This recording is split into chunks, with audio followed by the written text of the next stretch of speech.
ಇಂದಿನಿಂದ ಬೆಳಗಾವಿಯಲ್ಲಿ ಕಬ್ಬು ಕಟಾವು ಆರಂಭ ಆಗಿದೆ. 20 ದಿನ ತಡವಾಗಿ ಕಬ್ಬು ನುರಿಸುವಂತ ಕೆಲಸ ಶುರುವಾಗಿದೆ.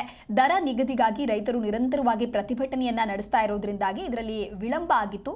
ಆ ಬೆನ್ನಲ್ಲೇ ಇವತ್ತಿನಿಂದ ಬೆಳಗಾವಿಯಲ್ಲಿ ಕಬ್ಬು ಕಟಾವು ಆರಂಭಗೊಂಡಿದೆ. ಕಬ್ಬು ದರ ನಿಗದಿ ಕಾರಣ ರೈತರು ಧರಣಿಯನ್ನು ವಾಪಸ್ ಪಡೆದುಕೊಂಡಿದ್ದಾರೆ.